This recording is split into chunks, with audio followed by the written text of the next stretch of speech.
दोस्तों आइए सुनते हैं कहानी बकरी का अपराध। एक बार महाराज कृष्णदेव राय ने अपनी कश्मीर यात्रा के दौरान एक अत्यंत सुंदर फूल वाले पौधे देखे। वह फूल उन्हें काफ़ी पसंद आया। लौटते समय उसका एक पौधा वह अपने बगीचे के लिए भी ले आए।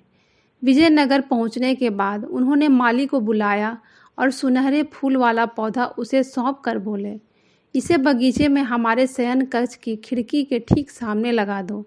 याद रखो, इसकी देखभाल तुम्हें अपनी जान की भांति करनी है। यदि पौधा सूख गया तो तुम भी अपने जीवन से हाथ धो बैठोगे। माली पौधा लेकर चला गया। फिर बड़ी ही सावधानी से उसने उस पौधे को निश्चित स्थान पर लगाया। वह नियम पूर्वक उस पौधे को सींचता और उसकी देखभाल करता।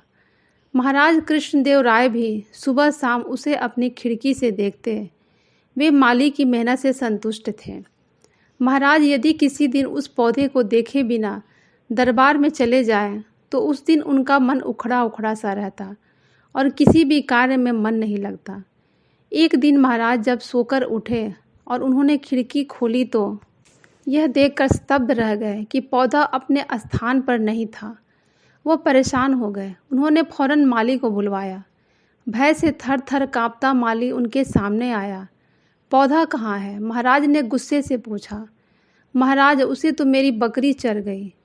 महाराज के गुस्से का ठिकाना ना रहा। उन्होंने आवेश में आकर माली को प्राण दंड दे दिया। सैनिकों ने माली को तुरंत बंदी बना लिया और उसे लेकर कारागार की ओर चल दिए।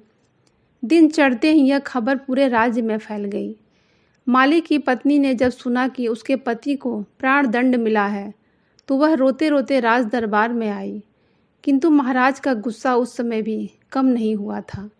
उन्होंने उसकी फरियाद सुनने से इनकार कर दिया। अब वह अबला क्या करे? किसी ने उसे तेनालीराम से मिलने की सलाह दी। माली की पत्नी रोती कलपती तेनालीराम के घर पहुंची।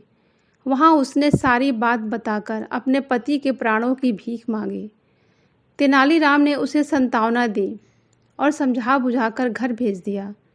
अगले दिन सुबह सुबह हम्पी में एक और हंगामा हुआ। माली की पत्नी बकरी को मजबूत रस्सी से बांधे नगर के हर चौराहे पर जाती और खूंटा गाड़कर उसे उससे बांधती और फिर हाथ में डंडा लेकर निर्दयता से उसकी पिटाई करती। विजयनगर में पशुओं के प्रति निर्दयी व्यवहार का प्रतिबंध था। लोग मालिन को समझाते कि वो ऐसा ना करे, मगर वह किसी की बात न सुनती। बकरी पीट पीट कर अधमरी हो गई थी। कुछ लोगों ने इसकी सूचना नगर कोतवाल को दे दी। कोतवाल सिपाहियों के साथ आया और बकरी सहित मालिन को पकड़कर ले गया। कोतवाल जानता था कि यह मसला माली के मृत्यु दंड से जुड़ा हुआ है, अतः उसने मामले को राज दरबार में पेश करना ही उचित समझा। महाराज ने मालिन से पूछा, तुमने इस बेजुबान को इतनी बेरहमी से क्यों पीटा? अन्नदाता, जिस बकरी के कारण मैं विधवा होने वाली हूँ, मेरे बच्चे अनाथ होने वाले हैं, आप ही बताएं कि उस जीव के साथ मैं कैसा व्यवहार करूँ? क्या मतलब? उलझन में पड़ते हुए महाराज ने पूछा। इस निरीह पशु के कारण तुम विधवा और बच्चे अनाथ कैसे हो रहे हैं?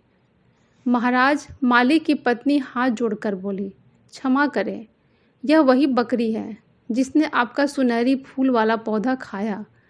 अपराध इसने किया और मांग मेरी सुनी हो रही है। आप जैसे न्यायशील राजा के राज्य में कोई इतना भयंकर अपराध करके भी सजा से बचा रहे, क्या यह उचित है? आखिर इसे उसके अपराध का दंड मिलना चाहिए कि नहीं? ओह! महाराज ने इसकी बात सुनकर सब कुछ समझ गए, मगर इस मामूली औरत की इतनी बड़ी सूझबूझ उन्हें यकीन नहीं हो रहा था। वे इसके पीछे किसका दिमाग है, यह जानना चाहते थे। हम तुम्हारे पति का दंड माफ़ करते हैं, किंतु सच सच बताओ कि यह सारा नाटक तुमने किसके कहने पर किया? जी, तेनालीराम जी के। माली की पत्नी ने कहा, ओह तेनालीराम, तुम बड़े अजीबो अजीब तरीके से अपना ध्यान आकर्षित कर लेते हो।